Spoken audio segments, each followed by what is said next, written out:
Have you forgot your Instapay password? Here is the step to set up new password.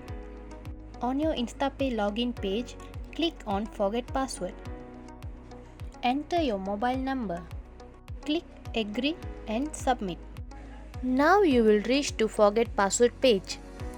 Here you can choose to enter the required details between option 1, enter card CVV number and card expiry number, or option 2, enter your MPIN and date of birth.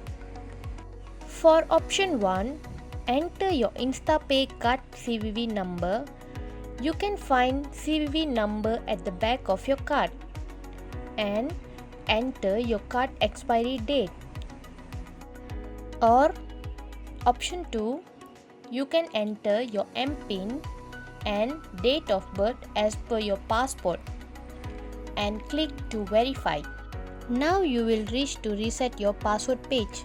Your password must be 8 to 16 character long, must contain at least an alphabet and a number.